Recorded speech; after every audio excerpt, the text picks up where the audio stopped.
आइए हम सुनते हैं रविवार की संपूर्ण कथा, जिसे सुनने मात्र से ही जन्म जन्मांतर के पाप क्षीण हो जाते हैं। किसी गांव में एक माँ और बेटी रहते थे। दोनों सूरज भगवान की व्रत पूजा किया करती थी। एक बार सूरज यानी रविवार व्रत वाले दिन माँ ने बेटी से कहा कि मैं किसी आवश्यक कार्य से बाहर जा रही हूँ, तू 2 रोटी बनाकर खा लेना, एक मेरे लिए एक तुम्हारे लिए, और उस रोटी में नमक मत डालना।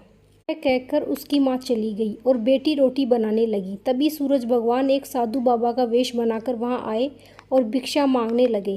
तब लड़की ने कहा, मेरी माँ की रोटी तो मैं बना चुकी हूँ, पर मैं यह रोटी तुम्हें नहीं दूंगी। मैं अपने लिए रोटी बना रही हूँ, उसमें से मैं आपको दे दूंगी। बाबा ने कहा, जो रोटी तुम बना चुकी हो उसी में से मुझे दे दो। लड़की ने माँ की रोटी में से आधे रोटी का टुकड़ा दे दिया। जब माँ वापस आई तो बहुत नाराज हुई और बोली कि लड़की, मेरी रोटी का टुकड़ा दे दिया, मेरी रोटी मुझे साबुत दे दो। वह लड़की को मारने लगी। बेटी मार बचाने के लिए वहाँ से डरकर जंगल में भाग गई और बड़े पेड़ पर चढ़कर बैठ गई। सूरज भगवान ने सोचा, बेचारी लड़की को मेरे कारण घर से निकलना पड़ा, इसलिए इसकी रक्षा मुझे ही करनी पड़ेगी। सूरज भगवान रोज उसके लिए चूरमे का एक लड्डू और एक लोटा पानी भेज देते थे।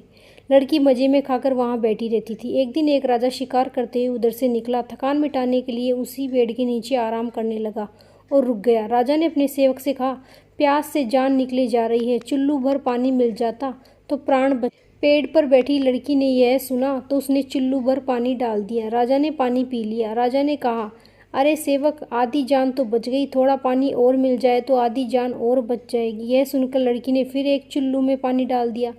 राजा ने पी लिया।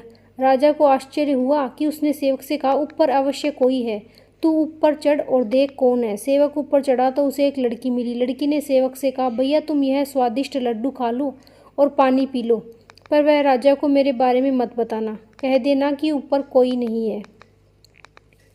पता नहीं राजा मेरे साथ कैसा व्यवहार करेगा। सेवक भूख प्यास से परेशान था। उसने लड्डू खाया, पानी पिया और नीचे जाकर राजा से कह दिया कि ऊपर कोई नहीं है। राजा ने सेवक से कहा, अगर तू ऊपर गया तो थका हुआ था और आया तो तरोताजा दिख रहा है, नहाया और खाया हुआ, मनुष्य छिपता नहीं है। मुझे संशय हो रहा है कि मैं खुद ऊपर जाकर देखूं। राजा पेड़ पर चढ़ गया। वहां सुंदर सी कन्या को पाया। राजा ने कहा, डरो नहीं, तुम बहुत सुंदर हो, मेरे साथ चलो, मैं तुमसे विवाह करना चाहता हूँ। लड़की राजा के साथ चली गई। राजा ने उसके साथ विवाह कर लिया। साल भर में ही उसने एक सुंदर बालक को जन्म दिया। उसकी अन्य रानियां, उसकी देवरानियां, जिठानियां आदि उसकी और उस पुत्र की सुंदरता से जलने लगती थी। सूरज भगवान जी का व्रत आया, लेकिन रानी ने व्रत के लिए रोटी बनाया। दूसरी रानियों ने राजा से कहा, तुम्हारी नई रानी को रोटी बनाना नहीं आता, उसका बना हुआ रोटी खाओगे तो आपका पेट दुखेगा। रानी खाएगी तो उसका बेटे का पेट दुखेगा। नई रानी ने यह बात सुन ली तो उसने रोटी को थाली के पीछे छुपा दिया और सूर्य भगवान से सहायता के लिए प्रार्थना करने लगी। राजा ने जब पूछा कि थाली के नीचे क्या है तो उसने कहा कि मेरे गरीब पीहर से आया हुआ उपहार है। राजा ने थाली उठाई तो देखा उसके नीचे सोने का चक्र था। राजा ने कहा, वहाँ गरीब पीहर वाले का ऐसा उपहार। नई रानी चुप रही। एक दिन रानी खिड़की से खड़ी थी, तभी उसे उसकी माँ दिखाई दी, जो दरिद्र अवस्था में चालने बेच रही थी। उसने सोचा, माँ को यहाँ बुला लूँ तो यहाँ आराम से रह लेगी, इतने नौकर चाकर में भी वह कुछ काम कर लेगी और किसी को पता भी नहीं चलेगा।